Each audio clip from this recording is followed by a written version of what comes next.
для слухачоў старэйшых за 12 гадоў.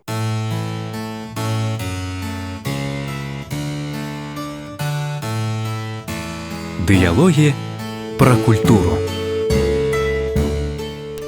Вітаем вас, шаноўныя сябры. Зараз за пультам гукарэжысёра Мікалай Цалкоўскі, ля мікрафона Владзімір Трапянок і госць нашай студыі, намеснік дырэктара канала «Культура», паэт, публіцыст, журналіст Навум Яковлевич Гальпярович. Нагода у нас і не адна, і, дарэчы, даволі прыемная. Днямі Нацыянальная акадэмія навук Беларусі падвяла вынікі конкурсу на найлепшае прадстаўленне навуковых даследаванняў 2019 года ў сродках масавай інфармацыі. У намінацыі «Найлепшы сюжэт. Праграма на радыё і тэлебачанні» адным з пераможцаў стаў намеснік дырэктара канала «Культура» Навум Гальпярович за цыкл праграм на нашай хвалі, на хвалі канала «Культура». Пра творчую дзейнасць Навума Яковлевича і пойдзе наша сённяшняя гаворка, і прысвецім яе таксама дню нараджэнню, які наш калега адсвяткаваў напярэдадні. Навум Яковлевич, дазвольце яшчэ раз ад усяго канала «Культура», ад нашага творчага калектыву павіншаваць вас з днём нараджэння і вось такой цудоўнай, прыемнай нагоды, якая стала вядома акурат у той дзень, калі вы святкавалі дзень нараджэння. Ну, сапраўды, дзякую вялікі. Сапраўды, канешне, вось, калі мне патэлефанавалі, сказалі пра гэту навіну, я сказаў, што ну вот гэта якраз падарунак да дня нараджэння, бо якраз на стары Новы год гэта дата такая памятная для мяне не толькі таму, што вот я нарадзіўся, але вот калі з дзяцінства я ведаў, што калі людзі сустракаюць стары Новы год, то гэта яшчэ і ў мяне дзень нараджэння. І для мяне вот такая сакральная лічба 14 студзеня. Вось, і, канешне, вельмі прыемна ў гэты дзень атрымліваць і віншаванні, і нейкія вот такія вот падарункі. Хаця, канешне, гэта трэба заслужыць, і для мяне вот увогуле, у прынцыпе, за многа гадоў работы на радыё гэта не так і шмат вот такіх вот узнагарод творчых. Яна, можа быць, здасца, можа быць, ну, гэта не такая ўжо вот значная, такая сусветна значная прэмія, але тым не менш, вось, прыемна, што вот гэта работа адзначана ў першую чаргу, урэшце, калі гаварыць па вялікаму рахунку канала «Культура», таму што, Владзімір, вы не сказалі толькі адно, што, значыць, канал «Культура», акрамя ўсяго іншага, гэта і, скажам, перамога канала «Культура», таму што менавіта на гэтым канале і ў гэтай студыі прагучалі вот такія вот гутаркі змястоўныя і цікавыя, на мой погляд, з акадэмікам Лукашанцам, з дырэктарам інстытута літаратуразнаўства Іванам Саверченкам, з дырэктарам інстытута гісторыі Вячеславам Даніловічам, з вучонымі акадэміі, якія расказвалі менавіта пра тое, чым займаюцца нашы вучоныя. У першую чаргу гэта пытанні культуры, гуманітарныя пытанні. І, канешне, калі гаварыць пра тое, што асвятляць работу нашых вучоных, асвятлялі ж удзельнікі конкурса, а, як мне сказалі, гэта было 116 работ прадстаўлена на гэты конкурс, не толькі ў галіне гуманітарных навук, але вось якраз што работы, якія былі прысвечаны даследаванням нашых вучоных у галіне гісторыі, літаратуразнаўства, вось, заслужылі вот такую адзнаку. Гэта гаворыць пра тое, пра важнасць вот гэтых пытанняў. Асабліва вот зараз, цяпер у нашай маладой незалежнай дзяржаве вельмі важныя гэтыя моманты нашай чыннай гісторыі, нашай літаратуры, усяго таго, што выхоўвае патрыятызм, выхоўвае пачуццё любові да сваёй радзімы. Пра важнасць і неабходнасць, паколькі, на жаль, апошнім часам гуманітарныя навукі крыху пазбаўленыя ўвагі з боку даследчыкаў, з боку, скажам так, асоб дасведчаных, і якія павінны, скажам, больш увагі надзяляць менавіта вывучэнню гуманітарных навук. І я, дарэчы, чуў такую думку, што нашыя навукоўцы і вот той падзел, які зараз атрымаўся ў 21 стагоддзі, хаця гэта ўсё пачалося значна раней, яшчэ ў 20 стагоддзі, калі гуманітарныя навукі набылі, скажам так, спецыялізацыю пэўную, і не трэба іх разглядаць неяк так асобна. У пэўным рэчышчы ці як асобная галіна трэба глядзець у комплексе камплексе, таму што гуманітарная навука гэта аснова асноў. І тут можна ўзгадаць у прыватнасці тую ж філасофію, якая з'яўляецца навукай навук. І адпаведна вось такая думка, я думаю, што вы з ёю таксама пагодзіцеся, калі прыходзілі да нас у студыю зноў жа і навукоўцы, і тыя людзі, якія прысвяцілі сваё жыццё гуманітарнаму вывучэнню навукі, яны казалі пра тое, што трэба звяртацца зноў жа да гуманітарных менавіта даследаванняў, да даследаванняў гуманітарных навук і больш увагі прысвячаць ім. Чаму? Таму што, от як я казаў крыху раней, гэта вельмі важна і гэта неабходна. І вось сюды, у гэтае рэчышча, у рэчышча гуманітарных навук уключана якраз даследаванне і літаратуры, і мовы, і нашай этнаграфіі, у цэлым культуры, вось той духоўнай часткі, якая складаецца. І я хотел бы додать то, что, конечно, вот мы на нашем канале вось сёлета, вот у новым сезоне шмат увагі якраз удзяляем гэтым пытанням. І вось нядаўна адбылася цікавая прэм'ера, радыёпрэм'ера спектакля, дзе цудоўная наша актрыса, народная артыстка Беларусі Мархель Тацяна Рыгоровна вот распавядала пра сваё жыццё, чытала вершы Купалы, Коласа, і вот гэта дыдактыка, гэты спектакль, ён так раз гуманітарна нясе вот аснову. І тыя сустрэчы у гэтай жа студыі, дзе мы зараз знаходзімся з пісьменнікамі. Вот зусім нядаўна быў намеснік дырэктара нацыянальнага мастацкага музею Сергей Вечар. І ішла гаворка, якраз гэта наша задача, задача нашага канала гаварыць пра культуру, пра рэчы гуманітарныя, таму што, канешне, адзін час быў крэн, вось памятаць, даўным-даўно была фізікі ці лірыкі, але потым крэн пайшоў на больш дакладныя навукі, у нас IT-тэхналогіі і гэтак далей, але ўсё-такі аснова аснов сапраўды гэта душа чалавека, гэта тое, што тычыцца вот гуманітарнай сферы, таму што той жа айцішнік, той жа фізік, той жа хімік, гэта чалавек у першую чаргу павінен быць адукаваны, чалавек-патрыёт, які любіць сваю радзіму. І вось зусім нядаўна была таксама у нас такая праграма з маладым паэтам, які вось займаецца мікрабіялогіяй, які закончыў у Эдинбургу, закончыў універсітэт і аспірантуру ў Кембриджы у Англіі, але ён прынёс вершы да нас, прынёс вершы, і гэта вот, я думаю, што вот такая вельмі хорошая істотная з'ява, калі чалавек, які займаецца мікрабіялогіяй, піша вершы. Выхаванне душы, выхаванне чалавека — гэта галоўная задача, мне здаецца, усіх спецыялістаў гуманітарнай сферы.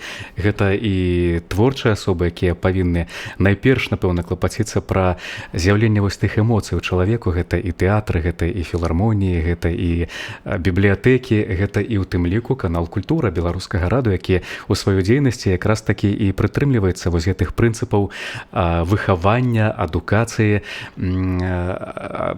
яшчэ, скажам, узвышэння. Вось я люблю гэтае слово, вельмі часта яго выкарыстоўваю, узвышэнне чалавека ў нашым жыцці.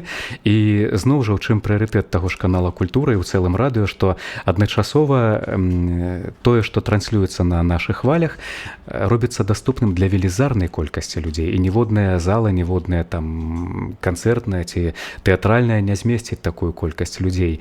І адзінае можа быць, скажам так, хіба радыё онлайн-вяшчання, прамога эфіру, калі гэта адбылося менавіта онлайн у жывым эфіры тут і зараз, калі нехта не далучыўся, ён гэта прапусціў. Але у сучасных тэхналогіях магчыма амаль што ўсё, і у нас на нашым сайце radiokultura.by ёсць архіў, і многія праграмы мы там таксама змяшчаем, каб была магчымасць гэта ўсё пераслухаць. Але давайте будзем вяртацца ўсё-ткі да вашай творчай дзейнасці, Навум Яковлевич, таму што вы ў нас сёння герой нашай перадачы. Дарэчы, нагадаю, што ў нас у гасцях Навум Яковлевич Гальпярович, гэта паэт, публіцыст, журналіст, намеснік намеснік дырэктара канала Культура. Ну а ў эфіры дыялогі пра культуру. Калі у вас ёсць пэўнае пытанне, ці вы хочаце павіншаваць нашага госця і з днём нараджэння з прысуджэннем прэміі, калі ласка, далучайцеся 10 29. Калі працягваць ваш тэму, дакладней прысвячэння вашага жыцця радыёдзейнасці. Давайте будзем узгадваць сакавік 1981 года. Гэта вось той час, пачатак месяца, вясна, абуджэння. І так атрымалася, што гэта той час, калі вы ўпершыню з'явіліся на беларускім радыё. Як гэта ўсё адбывалася, што пасадзейнічала гэтаму? І, дарэчы, выбачайце, так, але любоў да радыё у вас з'явілася значна раней, яшчэ ў самым дзяцінстве. Калі вы бралі кнігі, калі вы сядалі ў пакоі і пачыналі агучваць гэта ўсё. Спрабавалі данесці слова да уяўнай аўдыторыі, бо радыё гэта найперш аўдыторыя уяўная. Ну вось, конечно, я пра гэта шмат расказваю, мае калегі ведаюць гэта. Вось хай жа і нашы слухачы далучацца да вот такіх вот адкрытых, шчырых расповедаў пра дзяцінства, таму што я жыў у Полацку, дакладней на самой ускраине Полацка, у такім рабочым пасёлку плодна-гароднінага саўгаса прыгараднага, які называўся Питомнік. Вось. І у прынцыпе у нашай паўвясковай хаце, она была, так сказаць, зусім, хоць горад гэта ўжо быў, але хата такая драўляная, вясковая хата, кватэра, такая талерка вісела, талерка радыё. Моя бабуля, я ў дзіцячы сад не хадзіў, вось мой унук цяпер таксама не любіць хадзіць у дзіцячы сад, але ходзіць, ўсё-такі мусіць хадзіць. А я ў дзіцячы сад не хадзіў, быў з бабуляй, а бабуля слухала радыё. У нас радыё працавала як з раніцы, так і пачынала працу. Як пачынала, так і працавала яна да самага, як кажуць, гімна, калі вечарам заканчвалася, пачыналася з гімна і заканчвалася гімнам.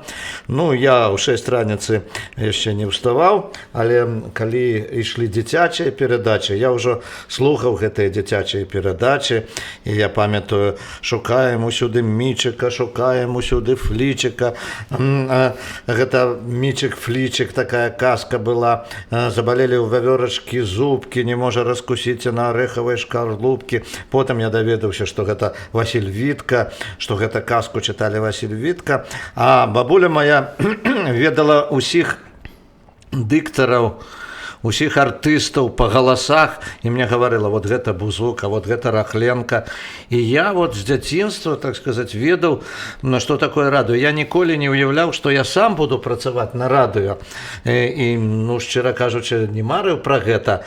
Але вот чамусьці мне сапраўды хацелася, таму што вот па радыё так галасы, казкі чытаюць. Я даставаў кніжку, я ўжо чытаць, калі навучыўся, чытаць навучыўся рана, каля 6 гадоў, у меня 6 гадоў яшчэ не было, я адкрываў кніжку і гаварыў у Мінску 16 гадзін, паслухайце, калі ласка, казку, і чытаў гэтую казку, і, конечно, не мог сабе ўявіць, значыць, вот такое наканаванне было, не мог сабе ўявіць, што я калі-небудзь буду працаваць на радыё. А што тычыцца вось радыё, калі я прыйшоў на беларускае радыё, я прыйшоў працаваць уласным карэспандэнтам. Уласны карэспандэнт – это той карэспандэнт, які знаходзіцца на месцы, то есть я ў сваім родным Полацку, Новаполацку знаходзіўся, і ўся Віцебская вобласць, частка асноўная Віцебскай вобласці, 11 раёнаў, былі, скажам, у зоне маёй увагі, то есть я павінен быў кожны дзень ці бываць у камандзіроўках, ці даваць адтуль нейкія матэрыялы, галасы, якія гучалі па беларускім радыё. А да гэтага я працаваў у газеце, у Полацкай газеце і у вытворчым аб'яднанні «Палімір», і там я сапраўды пазнаёміўся з радыё. Я быў рэдактарам заводскага радыё. І вось калі, у прынцыпе, вызвалілася месца уласнага карэспандэнта, гэта не так проста было трапіць на радыё. Это мяне месяцы 2, так сказать, я рабіў нейкія матэрыялы, пасылаў іх, і вот мяне, так сказать, правяралі на, скажем, такую прафесійную годнасць. І я памятаю, што голас, адзін з намеснікаў дырэктара, тады не дырэктара, галоўнага рэдактара апошніх паведамленняў, Владимир Ефимович Столин сказаў, што ну галасок звонкі, ну можа паправіцца, можа нешта будзе, так сказаць, на радыё. Вось, і такім чынам з 81-го года, з 2 сакавіка, так сказаць, вот галасок гэты гучыць на беларускім радыё. І справа ў тым, што, канешне, для мяне вот тое, што ёсць вот зараз на чырвонай 4, да гэтага часу знаходзіцца вот пад такім флёрам такім чароўнасці. Хоць я ўжо кажу столькі гадоў і ў гэтай студыі ўжо штотыдзень гавару з нашымі суразмоўцамі другія матэрыялы, але я памятаю першыя свае крокі сюды на чырвонай 4, гэтыя сцены, гэты будынак такога вот грунтоўнага, такога вот яшчэ пасляваеннай архітэктуры, і людзі, самае галоўнае людзі, што і сёння я магу сказаць, што можна толькі пазайздросціць, вот ідучы на калідоры беларускага радыё, вот тут можна сустрэць самых выбітных, самых значных людзей Беларусі. Вот міма праходзяць і можна іх убачыць, і артыстаў, і пісьменнікаў, і герояў, і выдатных дзейчаў і палітычных, эканамічных і гэтак далей. Таму што радыё гэта тое, што гучыць круглыя суткі, і тое, што вось галасамі людзей расказвае, распавядае пра наш лёс, пра наш дзень, пра тое, што тычыцца ўсяго кожнага чалавека. У 90-е гады адбыўся пераход да камерцыйнага радыёвяшчання, і вось тое радыё, да якога вы прызвычаіліся яшчэ з дзяцінства, юнацтва, оно крыху змянілася, хаця беларускае радыё, на маю думку, ўсё адно спрабуе захаваць вось тыя традыцыі. Як бы там ні было, вы скажыце мне, калі ласка, на вашу думку, ці што, дарэчы, змянілася ў сучасным радыё? Яно не такое, як было некалькі дзесяцігоддзяў таму, і патрабаванні таксама, можа, крыху змяніліся. Вот якое оно для вас сучаснае радыё? Ну, перш за ўсё, канешне, радыё, калі гаварыць пра змены, пра тыя пазітыўныя, станоўчыя змены, гэта ў першую чаргу радыё стала бліжэй да чалавека.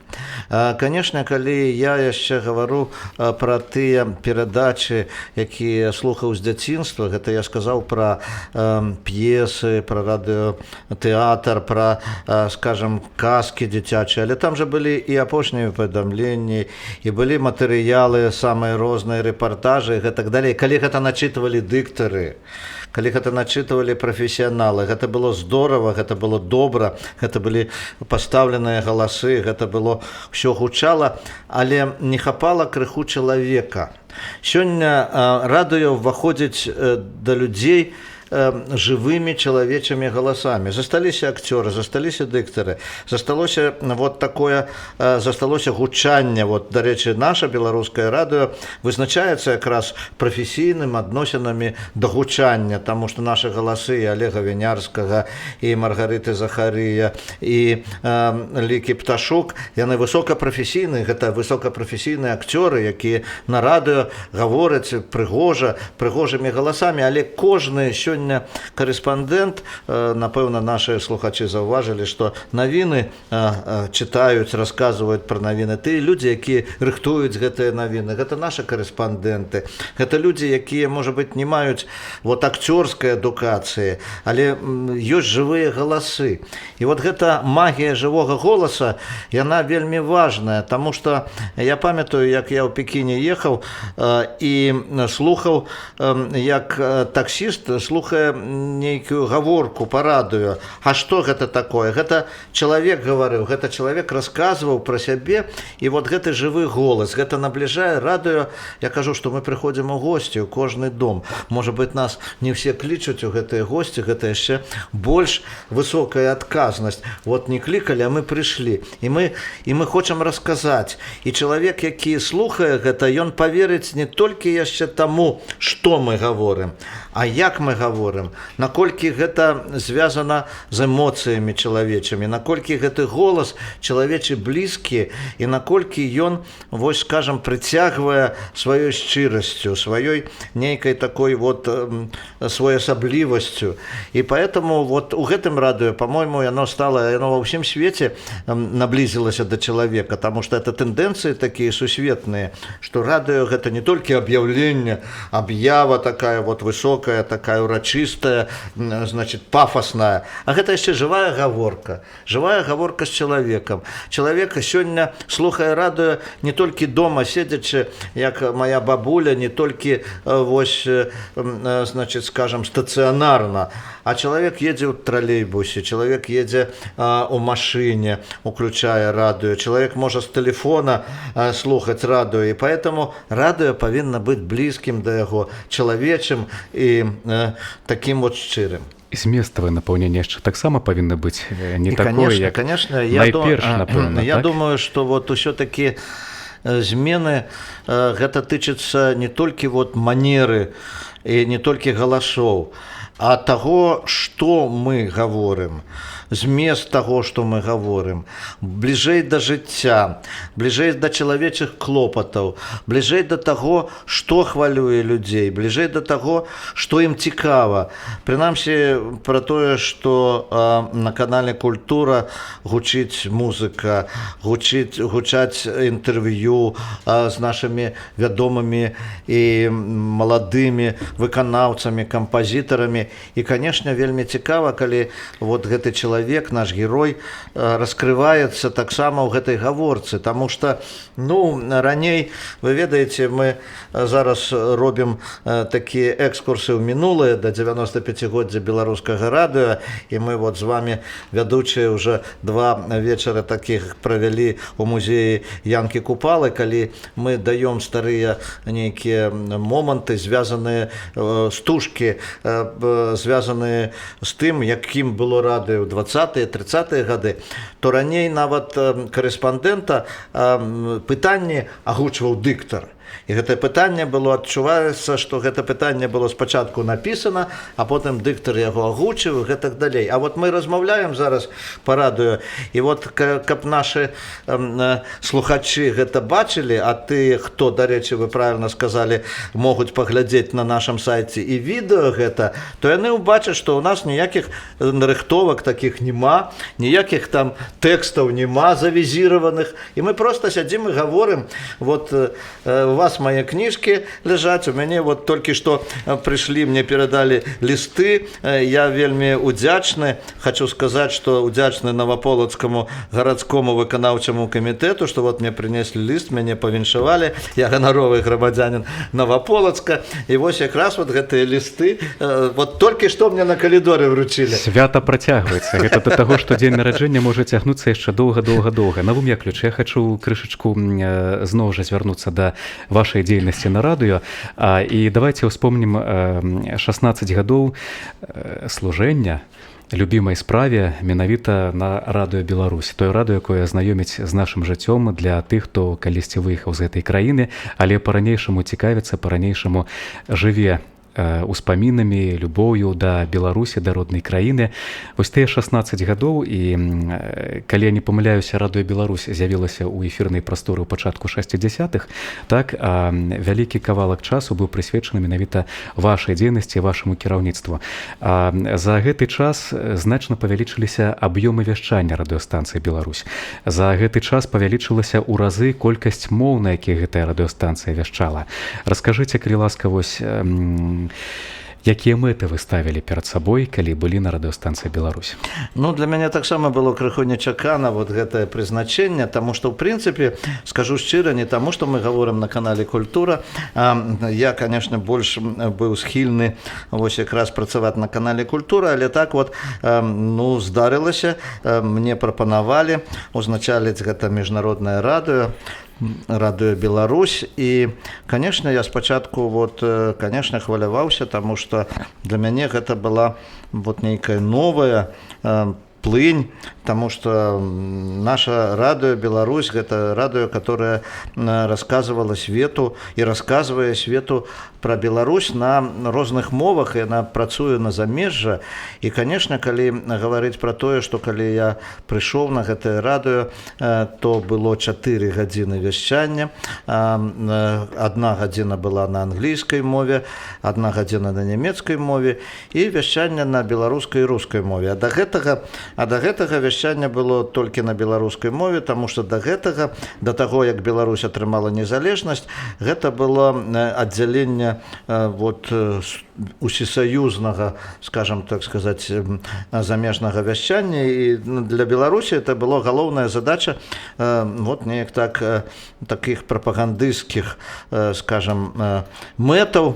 А тут змяніліся задачи, тут трэба было расказваць свету про Беларусь, показывать Беларусь, гаварыць про самое лепшае, што ёсць у Беларусі, гаварыць про новую маладую незалежную дзяржаву і тое, што адбываецца, у тым ліку і ў культуры, і ў навуцы, і гэтак далей. І, конечно, фарміраваўся калектыў, прыйшлі маладыя цікавыя людзі, выпускнікі Інстытута замежных моў і факультэта журналістыкі, і людзі, якія ведалі мовы, якія маглі працаваць на самых розных мовах. І, конечно, вось гэта фарміраванне ішло не адразу, а гэта сапраўды карпатлівая праца. І я хваляваўся, таму што, скажем, я сам, хаця і любіў з дзяцінства вывучаць розныя мовы, і, в прынцыпе, першая навучальная установа, куды я хацеў паступіць, гэта быў Інстытут замежных моў, але я не прайшоў па конкурсу. А тут атрымалася так, што я узначальваў радыё, якое брала на працу людзей, выпускнікоў гэтага інстытута. І я таксама пайшоў на курсы ў Дом афіцэраў, на курсы англійскай мовы, каб хаця былі выдатныя спецыялісты, якія маглі чытаць і гаварыць і па-англійску, і па-нямецку, але мне таксама трэба было неяк так праявіць сваё імкненне, сваё жаданне. І каб доўга не гаварыць, калектыў гэты цудоўны, я і зараз яго люблю, яны працуюць тут жа у нас у доме радыё на Чырвонай 4, гэта ў асноўным маладыя людзі, маладыя, цікавыя, хорошыя людзі, я з імі вітаюся, абдымаюся, я их люблю, яны хорошие супрацоўнікі, хорошие работнікі. Толькі я магу одно сказаць, што калі я прыйшоў 16 гадоў таму, ўжо больш, чым 16, таму што ўжо паўгады я працую на радыё «Культура», было 4 гадзіны вяшчання, як я ўжо сказаў, а зараз на радыё «Беларусь» круглыя суткі яно працуе. І на 9 мовах. І трэба было асвойваць польскую мову, іспанскую мову, і кітайскую мову, і арабскую мову. І гэта ўсё працэс фарміравання. Гэта як трэнер якой-небудзь футбольнай каманды Мілана ці Барселоны, які падбірае ігракоў, які, так сказаць, потым дабіваюцца, як той же Челсі ў Англіі была сярэдняя каманда, а стала чэмпіёнам Англіі. Так мне давялося разам з маімі коллегами, я могу тут сказать и Лактюшин Вячеслав Александрович, и Дима Заневский, это выдатные специалисты, разом з ими и з іншими моими коллегами мы формировали этот коллектив. И я жадаю, сегодня могу пожадать радыё «Беларусь» поспехаў и далейшага шляху про тое, как рассказывать свету про Беларусь. И что самое важное, гэта тыя водгукі, якія атрымлівае радыёстанцыя радыё «Беларусь» з усяго свету і праз інтэрнэт, і праз звычайную пошту. Гэта значыць, што тыя высілкі, тыя намаганні, якія былі прыкладзены для пашырэння радыёстанцыі і прысутнасці, скажам, Беларусі ў медыяпрасторы свету, яны не дарма. І заўсёды прыемна, калі адбываецца гэтая зваротная сувязь. Я таксама кажу ў прыватнасці пра канал «Культура», што гэта вельмі важна, калі мы разумеем, чаго чаго патрабуе наша аўдыторыя і чым яна жыве і якія водгукі на нашу дзейнасць і справу. Давайте звернемся да яшчэ аднаго канала, на якім, дарэчы, пачыналася ваша дзейнасць з беларускім радыё, ваша творчае супрацоўніцтва з беларускім радыё, Першы нацыянальны канал, і зараз вы таксама з ім звязаныя, і вы там рыхтуеце рубрыку «Роздум», якую можна як пачуць на радыёхвалях, так і у інтэрнэце перачытаць ці пераслухаць. І вось тут, мне здаецца, для вас, як для паэта, для публіцыста, гэта тая рубрыка, якая таксама забірае і шмат сіл, і якая заўсёды прымушае быць у пэўным роздуме, быць, скажем так, у сутнасці вось тых працэсаў, якія адбываюць і якія найперш хвалююць. Таму што сама гэтая рубрыка так сцвярджае пра тое, што мы роздум пэўны ствараем, мы дадаём вось тыя тэмы для зноў жа, хай можа не ўзвышэння асобы, але ўсё-ткі мы дадаём вось гэтыя тэмы для таго, каб чалавек задумаўся, падумаў пра нешта вечнае, каштоўнае, сапраўднае, у рэшце рэшт. І вось гэта тое, што будзе вылучаць Першы канал і ўвогуле беларускае радыё ад вось таго агульнага камерцыйнага радыёпатоку, які, на жаль, апошнім часам, для мяне можа крыху і крыўдна, таму што там велізарныя рэйтынгі, але змест там, патрабуе паляпшэння. Калі гаварыць пра Першы нацыянальны канал, то калі я пачынаў працу на радыё, быў адзін канал увогуле, і, канешне, тыя матэрыялы, якія звязаны з навінамі, гэта ў першую чаргу уласны карэспандэнт працаваў для таго, каб вось перадаваць аператыўныя свежыя навіны, у тым ліку, але мне ўдавалася гаварыць і пра навуку, і пра культуру, і пра выдатных людзей, а то гэта плаўна перайшло многа на Першы нацыянальны канал, а такім чынам, паколькі я заўсёды была праграма «Зямля, што нам дадзена лёсам» на Першым нацыянальным канале, якую мы вялі з Тацянай Сівец, былі іншыя праграмы, да гэтага «Без бар'ераў», былі і яшчэ іншыя праграмы. Такім чынам, з Першым каналам я сувязі, як кажуць, не парываю па сённяшні дзень.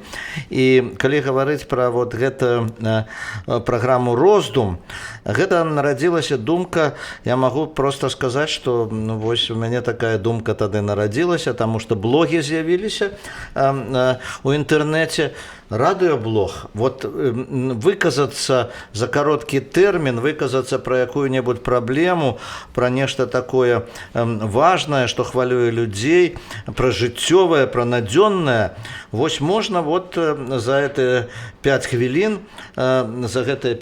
якія вот вызначаны на гэтую праграму.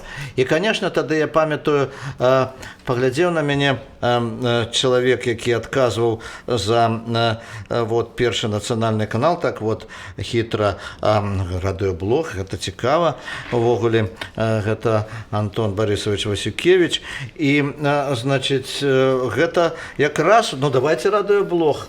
І вот появіўся радыёблог. Вы разумееце, 4-5 хвілін, за якія трэба сказаць вот пра нейкую праблему, расказаць пра нешта, падняць нейкае пытанне. Я, нягледзячы на ўсю сваю занятасць іншымі справамі, думаю кожны дзень, што будзе ў наступным радыёблогу. Таму што сказаць коротка, сказаць хутка, сказаць, а пра што сказаць, як сказаць? Я чытаю тое, што людзі, што іх хвалюе, чытаю той жа інтэрнэт, я думаю, я гляджу. Увогуле журналіст – это той чалавек, які глядзіць на наваколле, і нейкія думкі прыходзяць, і нейкія тэмы прыходзяць, і вот так вот потым так і нараджаецца гэты радыёблог. І вось у гэтым роздуме ён, дзякуй Богу, змяшчаецца зараз і ў сацыяльных сетках. Першы канал змяшчае не толькі на сваім сайце, а ўвогуле на сацыяльных сетках і ў Фейсбуку. І людзі не толькі падабайкі там пішуць, а многія тэлефануюць, на вуліцы сустракаюць. І ёсць такія прыхільнікі, якія пасля кожнай праграмы выказваюць свае думкі, выказваюць свае суперажыванні. Таму гэтая праграма, я спадзяюся, таксама для людзей. І людзі, магчыма, я ўпэўнены ў гэтым, цікавяцца гэтай праграмай. У нас нас ёсць СМС. Александр, наш пастаянны слухач, напісаў наступнае: «Віншуем Навума Яковлевича з днём нараджэння і прэміяй. Слухаю ягоныя перадачы не толькі на культуру, але і на Першым нацыянальным, дзе бывае шмат карысных думак. І пытанне, якія вашыя любімыя перадачы і якія новыя праекты плануеце?»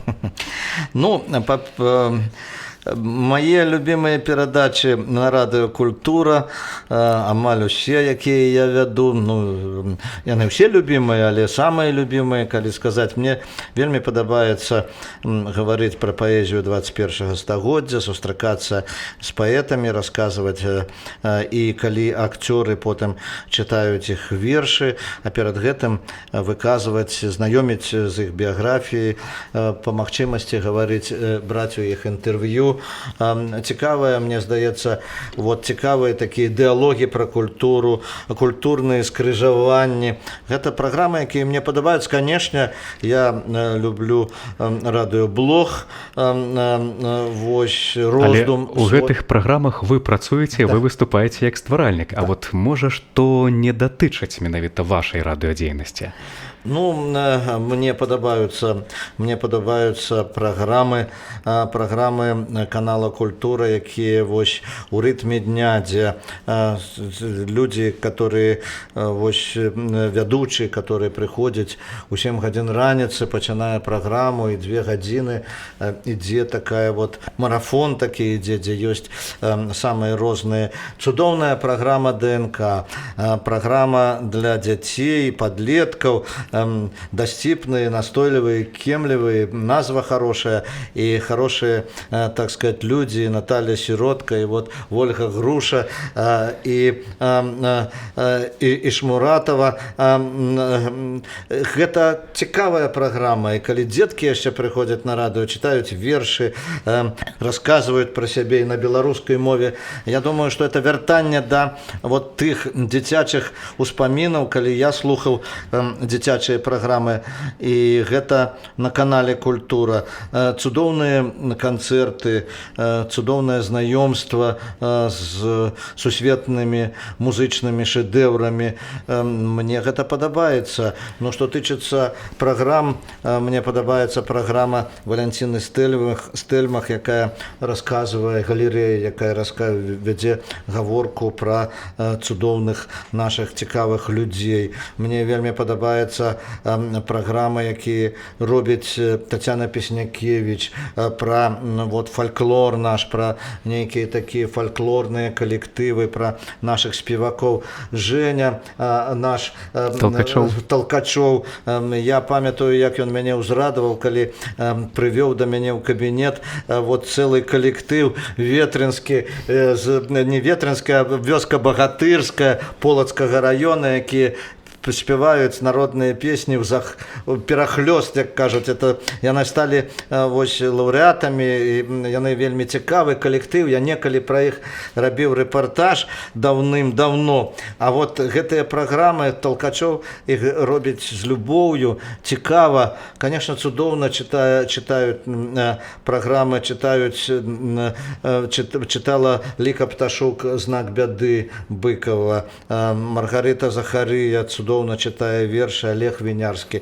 Много праграм, якія мне падабаюцца. І яшчэ адна любімая, та, якая зноў жа звязаная з вашай дзейнасцю, але на тэлебачанні, гэта праграма «Суразмоўцы». Супрацоўніцтва з тэлеканалам «Беларусь-3» у вас пачалося з праграмай «Дыяблог» пра мову, так? Менавіта тады вы прыйшлі на тэлеэкран. Зараз праграма «Суразмоўцы», і я вам скажу, што, напэўна, гэта будзе не тое, што прызнанне, гэта будзе, наадварот, такое, можа быць, як падтрымка пэўная своеасаблівая, што менавіта з гэтай праграмай вас многія пачынаюць асацыяваць, і вас, дзякуючы суразмоўцам, пазнаюць і на вуліцы, і зноў жа дзякуючы вашаму голасу вас пазнаюць. Гэта, я думаю, сапраўды прыемна, так? Ну, конечно, прыемна. Гэта адказна яшчэ, таму што вот калі цябе ведаюць, гэта здаецца так, што вельмі проста, вот калі цябе ведаюць і пазнаюць і па голасу, і на вуліцы, так трэба ж неяк так на сябе паглядзець досыць крытычна, таму што трэба выглядаць нармальна, Ну, так. і знешне, і ўвогуле паводзіны, Так. таму што гэта адказнасць вялікая, таму што калі чалавек міма прайшоў там, кажам, міма сметніцы кінуў там нейкі пачак, так это, ну, прайшоў, ніхто яго не ведае. Калі чалавек публічны прайшоў, якога ведаюць, то ўжо сорамна, вот скажуць, вот Навом Гальперович прайшоў і, так сказаць, вот так насмеціў там, ці неяк так сябе паводзіў нейкім чынам. Поэтому, конечно, гэта, што тычыцца суразмоўцаў, сапраўды гэта моя любимая праграма, і мне вельмі прыемна, што многія людзі пасля кожнай праграмы тэлефануюць і кажуць, ну, дзе вы знаходзіце такіх цікавых суразмоўцаў, такіх цікавых людзей. Прычым прыязджаюць людзі, вот, былі ў мяне праграмы з Пастаў, з тых же самых з вёскі Мачуль, вот, Ірына Ляшкевіч, цудоўная спявачка, цудоўны кіраўнік калектыва Столінскага района. З іншых, гэта людзі, якія нашы ёсць, яны все гавораць на беларускай мове, яны любяць беларускую мову, яны людзі напоўненыя вельмі цікавымі ведамі, вельмі цікавай культурай, і гэта вельмі хораша, і я рады, што вот радыёверсія гэтай праграмы гучыць і на канале Культура. Мы вот з каналам Беларусь-3 беларускага тэлебачання таксама вось цесна супрацоўнічаем, і вот гэта ўзаемадзеянне, яно приносит свой плён. І таму, конечно, калі дасць Бог здароўя і сіл, я буду працягваць гэту весці праграму суразмоўцы, а увогуле, конечно, гаварыць пра планы, конечно, ну, нешта новае вымалюецца, і нешта новае народзіцца. Я люблю увогуле, ну, шукаць нешта новае, таму што мне вельмі падабалася праграма «Зямля, што нам дадзена лёсам».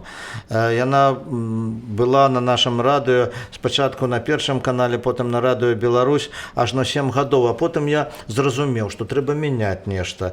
І я вот добраахвотна адмовіўся ад гэтай праграмы, вось, таму што, ну, трэба у новае. Толькі тады чалавек развіваецца, калі ён шукае новае. І нягледзячы на свой далёка не юны ўзрост, я таксама спадзяюся, што нейкія думкі, нешта новае народзіцца, і нейкія новыя праграмы таксама будуць. Яшчэ адзін кірунак супрацоўніцтва ў медыяпрасторы. Давайте мы паспрабуем закрануць, правда, часу не так і многа, тым не менш. Невялічкія калонкі ў друкаваных выданнях, у прыватнасці «Лім». Вы там пішаце невялічкую рубрыку «Да года малой радзімы». Ну вот тут атрымліваецца нейкая такое, так, прэзентацыя маёй творчасці. Я, конечно, крануты гэтым, мне нават крыху няёмка, як кажуць, так публічна прэзентавацца. Краіна павінна ведаць сваіх герояў, таму давайте мы не будзем такімі сціплымі. Ну, таксама гэту рубрыку для штотыднёвіка «Лім», ну, мне ніхто не заказваў, гэта таксама моя ідэя, таму што пачалася яна з таго, што вот год малой радзімы, нават раней пачалася з таго, памятаеце, калі Полацк прымаў, мой родны горад, прымаў дзень беларускага пісьменства, і увогуле пра Полацк ішла размова, я спачатку такую рубрыку для «Ліма» задумаў «Палачане», пра полацкіх людзей, пра тых, каго я ведаю, пра тых, каго я чытаў. Я прапанаваў, штотыднёвік згадзіўся, а потым вырасла ў «Землякі». Рубрыка, якая расказвае пра ўсіх тых людзей, якія звязаны з нашым краем. А гэта не толькі Полацк, гэта і Глыбокая, гэта і Шаркаўшчына, гэта і Расоны, гэта і Верхнядзвінск. І я многіх гэтых людзей ведаю, і мне хацелася пра іх расказаць і пазнаёміць слухачоў, тут у дадзеным выпадку не слухачоў, а чытачоў, пазнаёміць з гэтымі людзьмі. І вось, я скажу, за 2 гады можна палічыць, калі выходзіць газета, значыць, штотыднёвік выходзіць штотыдзень, там не кожны тыдзень, а хаця б 2 разы на месяц былі праграмы, пра колькіх людзей мне ўдалося распавесці на старонках штотыднёвіка «Лім». Я пажадаю, каб вось і гэтая дзейнасць таксама працягвалася, таму дзякую вялікі вам, Навум Яковлевич. Ну вось Дзякуй вам. мы сёння хацелі паспрабаваць яшчэ і распавесці крыху пра вашу паэтычную дзейнасць, але эфірным часам абмежавана, і гэта будзе нагода для наступнай сустрэчы. Наперадзе яшчэ ў канцы студзеня да дня беларускай навукі вас чакае ўручэнне вось гэтай прэміі, з якой мы сёння і пачыналі нашу гаворку. Ну таму хачу пажадаць вам новых перамог, новых творчых дасягненняў, найперш зноў жа здароўя, творчага даўгалецця. Ну і больш радуйце як сябе і больш радуйце тых, хто прызвычаіўся чуць, бачыць і чытаць вынікі вашай плённай дзейнасці. Дзякуй. А я магу сказаць, слухайце канал Культура. Я нагадаю, што гэта былі дыялогі пра культуру. Наш госць, намеснік дырэктара канала Культура, паэт, публіцыст, журналіст Навум Гальпяровіч. У студыі таксама працавалі гукарэжысёр Мікалай Цалкоўскі і я, вядучы Владзімір Трапянок. Усяго найлепшага і да сустрэчы.